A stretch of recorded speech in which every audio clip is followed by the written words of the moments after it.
Hoy me llamo Clara, y tengo 79 años. Vivo sola, en un piso pequeño con paredes que no devuelven ningún eco. En esta casa, nadie grita y nadie manda. Pero hubo un tiempo en que cada decisión sobre mi cuerpo y mi vida fue dictada por la voz de un solo hombre. Hoy tú me estás escuchando desde algún rincón del mundo, ¿verdad? Tal vez estás en tu cama, con tu taza de café, o en el transporte público, con los auriculares puestos. Y mientras yo hablo, me pregunto, ¿alguna vez has sentido que tu apellido pesaba más que tu alma? En los comentarios, dime, ¿también tienes secretos que, en vez de diluirse con los años, se vuelven cada vez más densos? Mi historia empieza con un suelo de mármol frío y un silencio que se parecía demasiado a la obediencia. Yo tenía 9 años cuando vi por primera vez a mi padre colocar una vela negra en el despacho. Don Rafael, lo llamaban todos en el pueblo. Pero para mí solo era, padre, una palabra que siempre venía cargada de órdenes. Mi madre, Sofía, hablaba poco. Cuando lo hacía, era como si midiera cada sílaba con una regla invisible. En esta casa se escucha, no se discute, solía decir ella mientras servía la sopa sin mirar a los ojos. Vivíamos en una finca amplia, rodeada de naranjos y tapias altas. Pero no había juegos, ni risas, ni visitas. Mi hermano Julián era 3 años mayor que yo. Siempre pulcro, siempre recto, como si hubiera nacido ya sabiendo cómo sentarse y cómo callar. Yo le seguía a todas partes, pero él nunca me devolvía una sonrisa completa. Solo gestos mínimos, como los que uno hace al ver llover tras una ventana. Un día, mientras él estudiaba latín en la biblioteca, se me cayó una taza. El sonido del vidrio al romperse fue como un disparo. Mi padre bajó del despacho, no corriendo, sino con la lentitud que asusta más. Me preguntó si lo había hecho a propósito. Yo dije que no. Él dijo, mentir por miedo es el primer paso hacia la debilidad. Luego me hizo limpiar todo con las manos. Esa noche no hubo cena para mí. Esa fue la primera lección. La segunda llegó cuando cumplí 14. Fue la primera vez que escuché a mi padre decir la palabra linaje. Estábamos todos en el salón, frente al retrato del bisabuelo Ramón, que había sido juez y terrateniente. Don Rafael señaló el cuadro y dijo, nuestra sangre tiene peso. No se mezcla con cualquier corriente. Yo no entendía, pero asentí, porque en esa casa todo se aprendía antes de ser comprendido. A los 15 me prohibieron ir al colegio. Ya sabes leer y escribir, dijo él. Ahora toca aprender lo importante. Mi madre me entregó un cuaderno con recetas familiares, como si eso bastara para cerrar todas las puertas del mundo. A Julián, en cambio, le compraron un traje nuevo y lo llevaron a conocer al obispo. Mi hermano volvió distinto. Más callado aún. Una noche lo escuché llorar, pero al acercarme a su puerta, escuché un golpe seco. No me atreví a insistir. Y luego vino el encierro. Los primeros barrotes no eran de hierro, sino de ideas. No salgas sin cubrirte los hombros. No hables si no te preguntan. No te toques el vientre en público. Todo eso era, por respeto al apellido. A los 17, me prohibieron usar mi espejo. No hace falta que te mires para cumplir tu función, dijo mi padre mientras se llevaba el marco plateado que había sido de mi abuela. Fue entonces cuando empecé a escribir en secreto. En los márgenes de la Biblia, con tinta robada del escritorio de Julián, escribía cosas como, ¿y si una mujer también pudiera nombrarse a sí misma? ¿Y si la sangre no fuera una jaula, sino un río que corre hacia donde quiere? Pero una tarde, Julián encontró mi escondite. No me dijo nada. Solo me miró con esos ojos llenos de algo que nunca supe si era culpa o miedo. A los 18, mi padre me despertó un domingo con una orden. Hoy no irás a misa. Te quedarás. Es hora de comenzar el proceso. Yo no entendí. Mi madre temblaba mientras planchaba una toalla blanca. Nadie me explicó más. Solo que debía bañarme, peinarme, y entrar en la habitación del fondo. En la puerta, había una cruz clavada al revés. Dentro, una bañera de porcelana, llena hasta la mitad con agua tibia. Y sobre una mesa, una pila de documentos con mi nombre. Había uno que decía, asterisco asterisco, consentimiento firmado por Clara María R. Asterisco asterisco, con una firma que no era la mía. Quizás tú también sabes lo que se siente al ver tu nombre robado por alguien que creías amar. Dime, ¿alguna vez sentiste que ni tu firma te pertenecía? Déjamelo en los comentarios. Porque allí, frente a ese papel, comenzó el silencio más largo de mi vida. El agua de la bañera estaba tibia, pero mis manos heladas no dejaban de temblar. Mi padre estaba en la puerta, con las llaves del despacho colgando de su cinturón. Detrás de él, un hombre con sotana negra, el padre Eusebio confesor de la familia, observaba en silencio. Mi madre no estaba. Solo escuché el roce de su falda alejándose por el pasillo y el eco del portazo que cerró su complicidad. Yo tenía 18 años, y esa casa se volvió un país sin salida. Recuerda, Clara, dijo mi padre sin mirarme, las mujeres de nuestra sangre sirven a la continuidad, no a la vanidad. Yo no respondí. El padre Eusebio tomó notas en un cuaderno, su pluma rozando el papel con un sonido tan suave que dolía. Esa fue la primera noche que supe lo que significaba el verbo obedecer sin entender el porqué. Pasaron semanas sin sol. Las cortinas permanecían cerradas. El aire olía a humedad y jabón. Yo comía en silencio, de pie, mientras Julián cenaba con mi padre. Cuando pasaba junto a mí, evitaba mi mirada. Un día, el mayordomo Gregorio me dejó un papel doblado debajo del plato. Solo tenía una frase. En el pueblo se rumorea que la casa está maldita. A veces pienso que era su forma de advertirme que alguien afuera intuía el horror. Una tarde escuché a mi madre discutir con mi padre en el despacho. Esto no es una tradición, Rafael, es una condena, dijo ella. Él respondió, calla. Las condenas son para los que desobedecen. Luego, un golpe seco, y silencio. Yo no salí de mi cuarto. Las paredes tenían grietas en forma de ramas, como si la casa también intentara huir. A los pocos días, vi al padre Eusebio salir con una carpeta sellada. En la tapa había un sello de la diócesis y un título. Certificado de acto sagrado, familia R. No entendí qué significaba, acto sagrado, pero supe que algo se estaba archivando, y que ese papel sería mi sentencia. Una madrugada, desperté por un ruido metálico. Era el cerrojo de la puerta principal. Mi padre se aseguraba cada noche de cerrar con doble llave. El sonido del metal contra metal me recordaba que ningún grito saldría de allí. Tenía hambre, pero no podía pedir comida después de las 9. Me dolía el abdomen. El cuerpo empezó a reaccionar de maneras que no comprendía. El padre Eusebio volvió semanas después con una maleta de cuero. Trajo frascos, toallas limpias, y un cuaderno con la palabra ritual escrita en la tapa. El agua de la bañera se preparó de nuevo. Y yo, obedecí.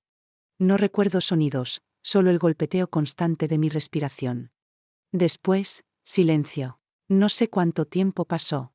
Solo recuerdo el dolor en la pelvis, la sensación de frío subiendo por las piernas, y la voz de mi padre diciendo, todo por el nombre que llevas. Cuando desperté, había vendas, una sábana manchada, y un documento sobre la mesa. Informe médico, doctora Valdés. Fecha, 4 de marzo de 1965. No conocía a esa doctora. Pero reconocí la letra de mi padre en la firma. Esa noche escuché pasos en el pasillo. Eran distintos, más livianos, casi torpes. La voz de una mujer mayor murmuraba una oración. Dios no perdona lo que se esconde en su nombre. Intenté abrir la puerta, pero estaba trabada desde afuera. Empecé a raspar la pared con una horquilla. Cada día hacía una marca. 1, 2, 3.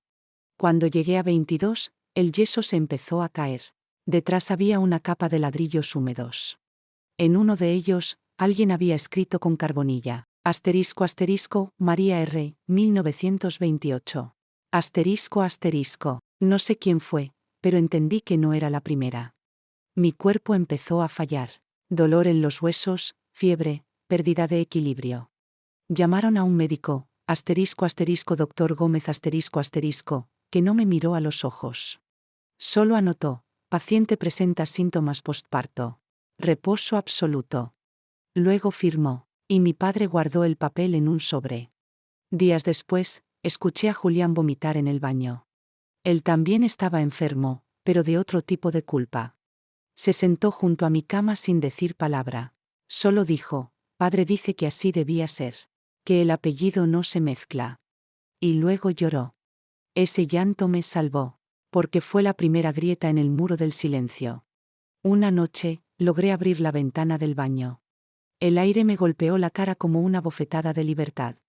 Vi a un guardia del municipio pasando con su linterna. Le grité tan fuerte que se me rompió la voz. Pero el viento arrastró mi grito. Al día siguiente, mi padre mandó a clavar tablones en la ventana. Por tu seguridad, dijo. Miguel, el jardinero, había desaparecido. Dicen que se fue a la capital. Otros murmuran que lo echaron por saber demasiado. Yo solo encontré su gorra tirada entre los rosales. La guardé bajo el colchón, como un testigo que me recordaba que alguna vez existió otro aire. Pasaron meses. Mi cuerpo empezó a sanar, pero mi mente se partía. Escuchaba voces, o tal vez recuerdos. Mi madre susurrando, el golpe de una puerta, la respiración de un niño que no lloraba. Una tarde, mientras lavaba la ropa en el patio, vi un sobre en el suelo. Era del ** Juzgado Eclesiástico de Valencia **. El remitente decía: **, investigación por prácticas no registradas en propiedad privada de la familia R. **. Mi corazón se detuvo un segundo. Abrí el sobre con las uñas. Dentro había una copia de una denuncia anónima. Las palabras estaban borrosas, pero leí una frase entera. Se realizan rituales bajo la autoridad de don Rafael R., en los que se vulneran los derechos de su propia hija. No supe quién lo había escrito. Tal vez Miguel. Tal vez Julián. O tal vez mi madre. Pero ese papel, con su sello azul y el número de expediente 47B, fue la primera prueba de que no estaba loca. Si alguna vez te hicieron creer que tus heridas eran culpa tuya, escríbeme en los comentarios. Porque hay dolores que solo se alivian cuando alguien más los nombra.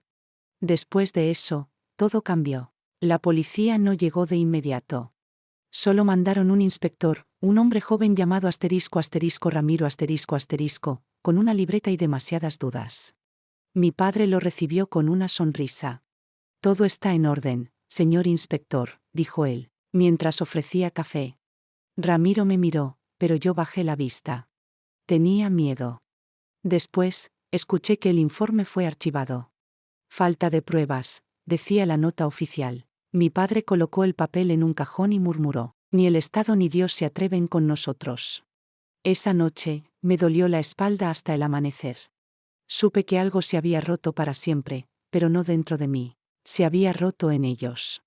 El miedo ya no era mi enemigo, era mi prueba de que seguía viva. Y en ese momento, aunque aún encerrada, comencé a planear mi salida. Mi oportunidad llegó en el invierno siguiente. Un domingo, mientras mi padre asistía a misa y la servidumbre estaba en la cocina, fingí una caída. Grité hasta que la criada Antonia vino corriendo. Le pedí agua y, mientras ella salía por la puerta, escondí en mi falda el duplicado de las llaves que Julián me había dejado una noche, sin decir palabra. No nos miramos, pero lo supe. Él también quería que me fuera. Esa misma noche, cuando los pasos en el pasillo se apagaron y el reloj marcaba las 3, abrí la puerta trasera. La cerradura crujió como si gritara. Caminé descalza por el jardín. Las piedras me cortaban las plantas de los pies, pero no sentí dolor. Solo escuchaba mi respiración y el eco de una frase que no me pertenecía. Tu deber es servir a la sangre.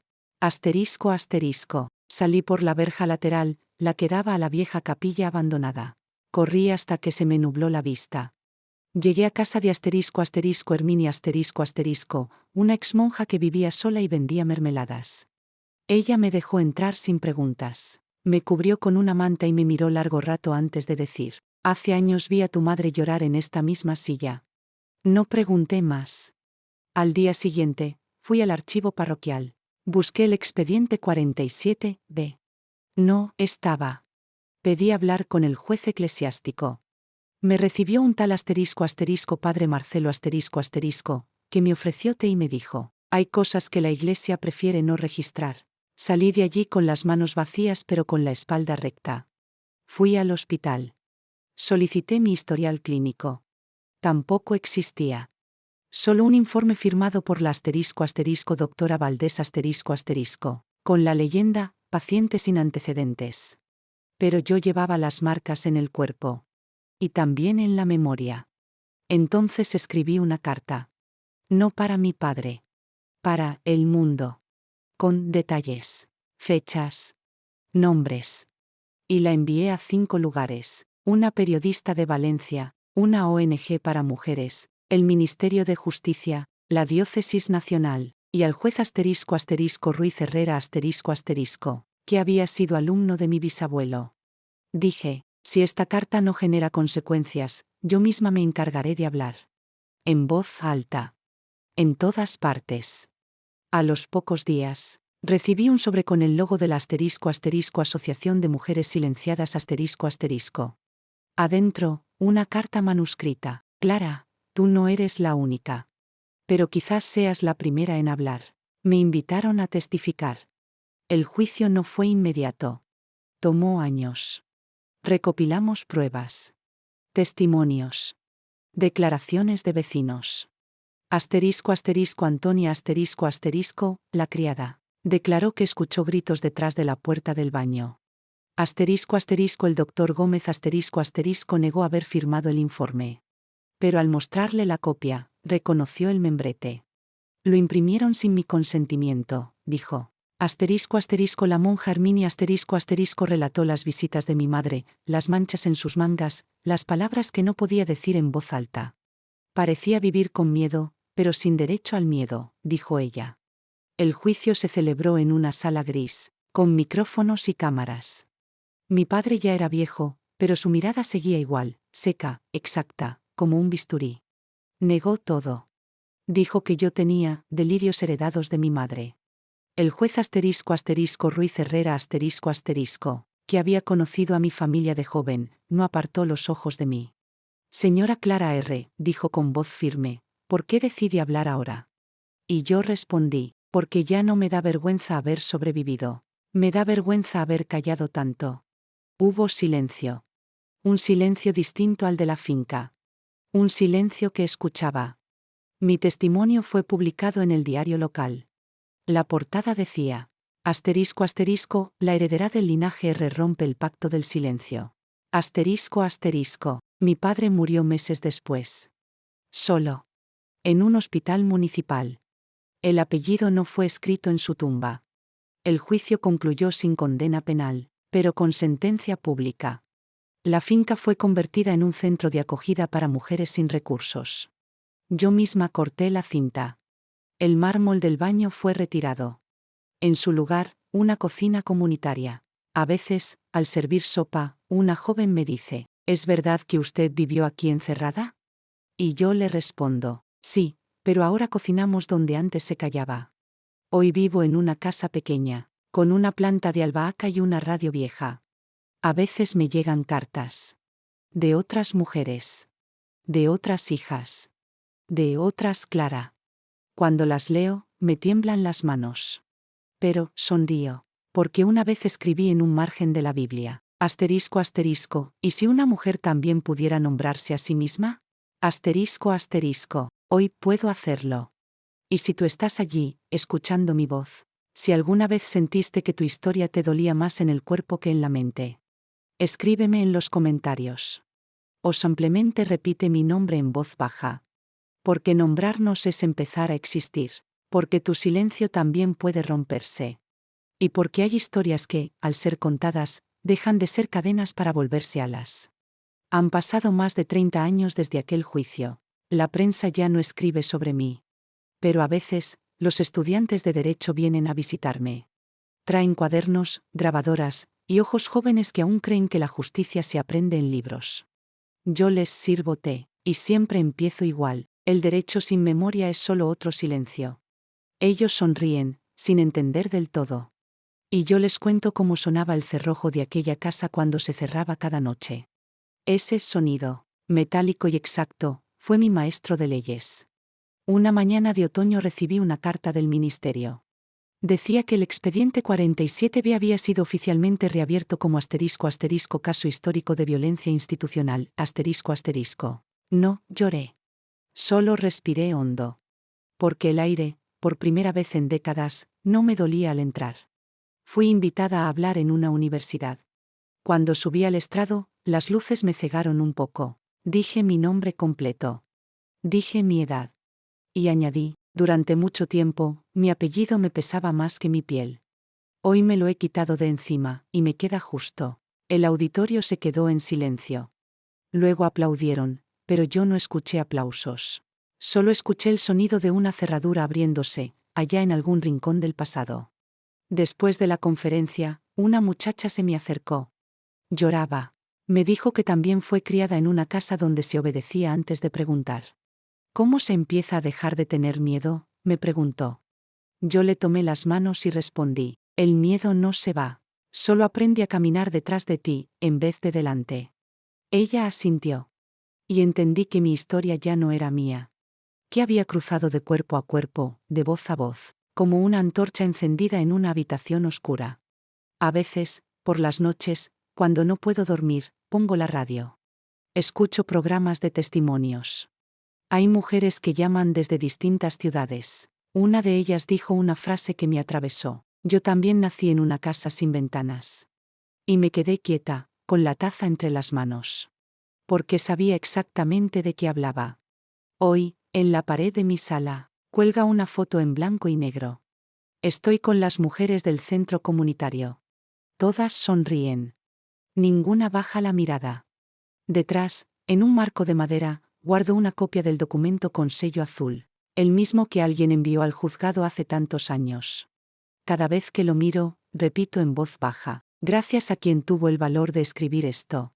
Porque esa carta fue la primera grieta en el muro, y sin grietas no entra la luz.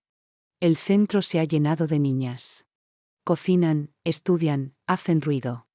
A veces pintan en las paredes frases que yo escribí hace medio siglo. Una dice, asterisco asterisco, el silencio es hereditario, pero también lo es el coraje. Asterisco asterisco, cuando las veo reír, siento un temblor leve en las rodillas. No es debilidad. Es memoria moviéndose dentro del cuerpo. Mi vecina asterisco asterisco Teresa asterisco, que tiene 82, me ayuda a cuidar las plantas del patio. El olor a jabón y tierra mojada me devuelve a aquel baño blanco, pero ahora sin miedo. Ella dice que debería escribir un libro. Yo le respondo que prefiero hablar.